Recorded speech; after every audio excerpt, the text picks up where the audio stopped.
Ever get that feeling like, the world is changing so fast you can barely keep up? Like 1 minute, everything makes sense, the rules are all in place, and then boom, everything's different. Yeah. We're diving deep into those moments today when the, normal rules just kind of vanish. Right. We're talking power, uncertainty, and how our brains try to wrap themselves around it all. It's a lot. It is a lot. Yeah. And we're tackling it with a pretty fascinating blend of ideas, if I do say so myself. Oh, I'm intrigued.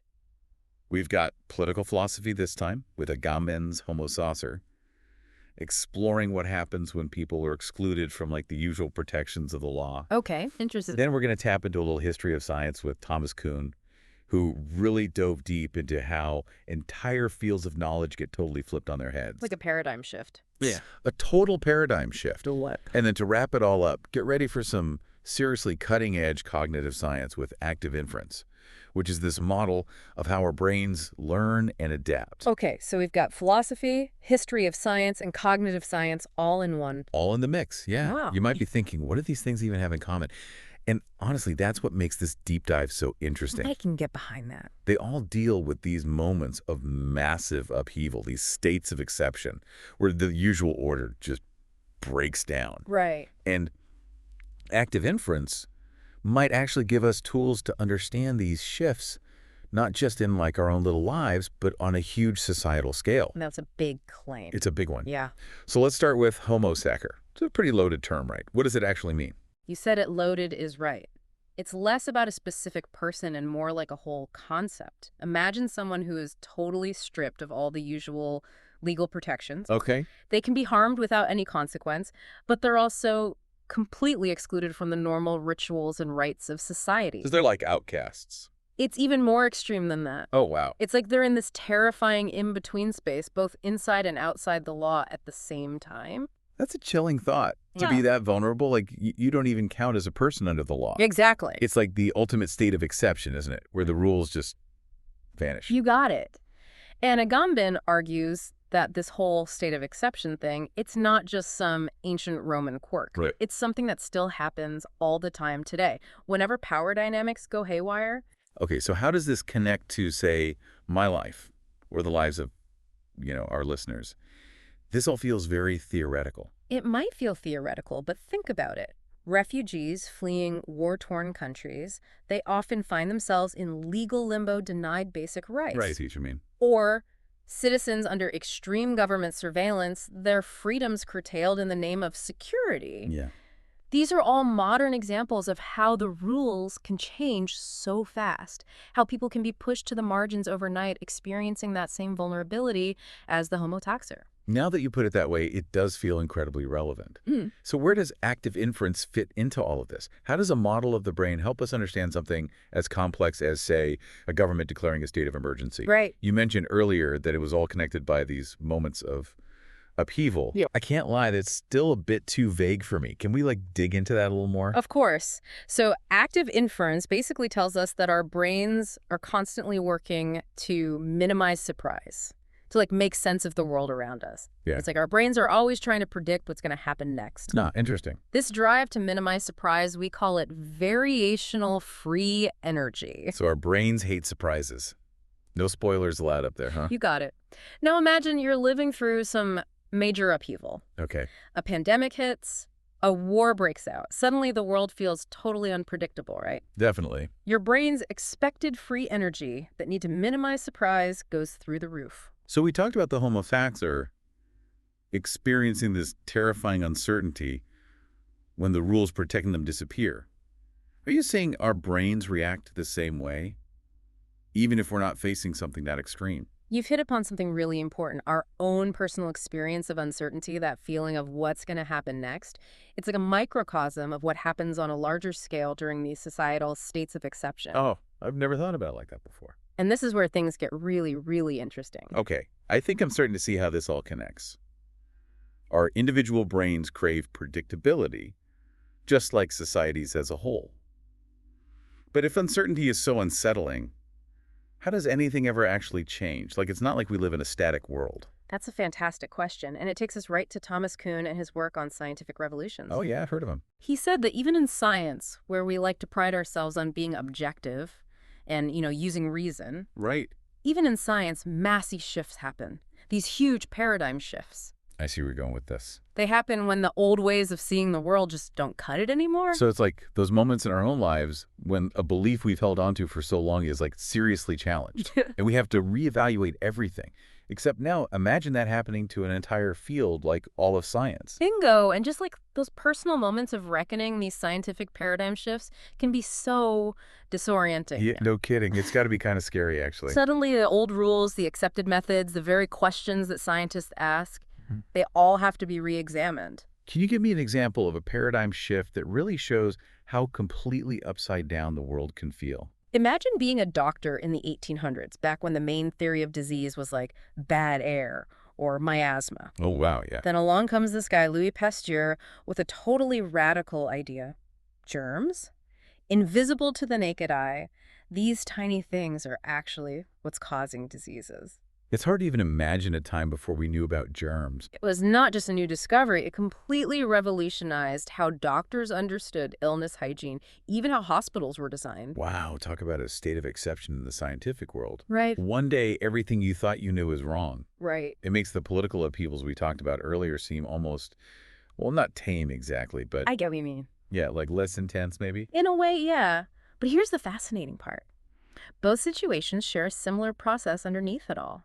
A struggle to make sense of a world that just doesn't fit the old models anymore. Okay, now that is really interesting. And this is where active inference gets super exciting. Okay, you've got my full attention. How does active inference help us understand these massive shifts, whether they're happening in science or in society as a whole? So remember, expected free energy, that drive in our brains to minimize surprise. I think I'm starting to get it. Yeah. Well, some researchers believe we can use that same principle to understand how entire groups of people, even entire societies, respond to these moments of intense uncertainty. So just like our brains scrambling to make sense of a change, societies are collectively grappling with new information, try to create a new normal. Exactly. And that's where the idea of active stateference comes into play. Active what now? Active stateference. We're basically taking those principles of active inference and applying them to these larger scale dynamics.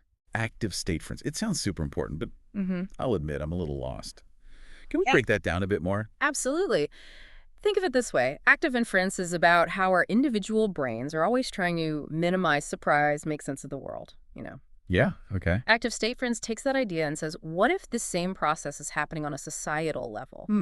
What if during crazy times of upheaval, groups of people, entire societies, even guided by their leaders, are all collectively trying to reduce uncertainty and create a new shared understanding of the world? That's a pretty wild thought. It's like we're all these little neurons in a giant societal brain trying to fire and sync again after a major shock. This whole idea of active stateference, it really makes you think about how we see those in power during these crazy upheavals. Right. It's so easy to just jump to conclusions, to assume the worst when leaders do things that seem like they're restricting our freedom. Yeah, it's a natural human reaction, right? To question those in charge, especially when everything feels uncertain. Right.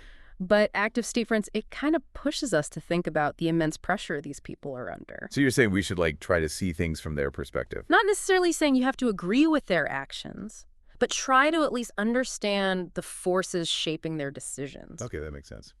Remember, expected free energy, that drive to squash uncertainty we talked about. Yeah. Now imagine being the one responsible for an entire country during a pandemic, a war, a total economic collapse. Oh man, their expected free energy must be going through the roof.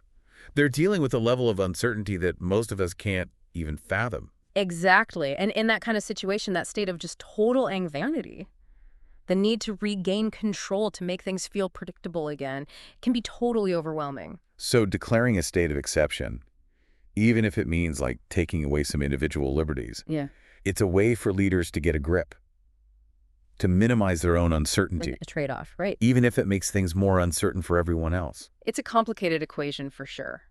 Their actions might seem extreme, even harsh from the outside, but from their point of view, they're making the best choices they can with the information they have in a crazy, volatile situation. This whole active stateference model, it really gives you a lot to chew on. Right. So how does understanding this whole interplay of power, knowledge, and individual action. Yeah. How does it actually help us navigate those moments when the rules change? Well, for one thing, it encourages empathy, not just for the people directly impacted by these upheavals, but for the leaders who are trying to guide us through. Okay, yeah, I see what you mean. It reminds us that even in positions of authority, leaders are still human, still driven by the same basic needs and anxieties as the rest of us.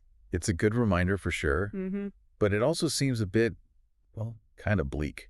How so? Like if even our leaders are subject to these biases, these urges for certainty, are we just doomed to repeat these patterns of control and upheaval forever? That's the million-dollar question, isn't it? But that's where knowledge becomes so powerful. Okay, I'm listening. When we understand these patterns, when we can see how susceptible we all are to these cognitive states of exception, we can start making more informed choices, both as individuals and as a society. So awareness is the first step, seeing that these biases are real in ourselves and in those in power. Exactly. Because once we understand the forces at play, we can start developing strategies for navigating the uncertainty, making decisions that prioritize both individual well-being and the common good. So it's not about surrendering to these forces, but learning how to work with them, Yeah. maybe even challenge them. I'd say it's a pretty good summary. Yeah.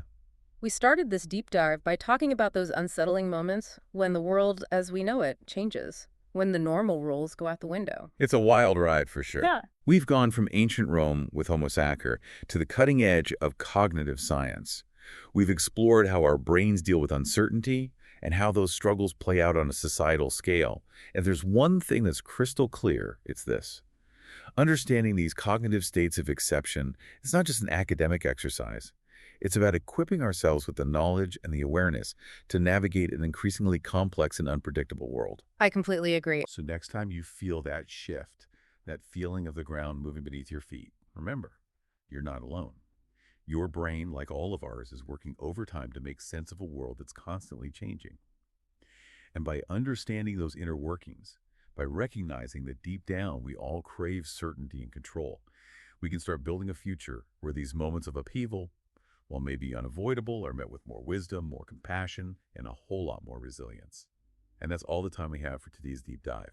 But don't worry, we'll be back next time with another thought-provoking exploration. Until then, keep those questions coming, keep learning, and as always, thanks for joining us as we take the plunge.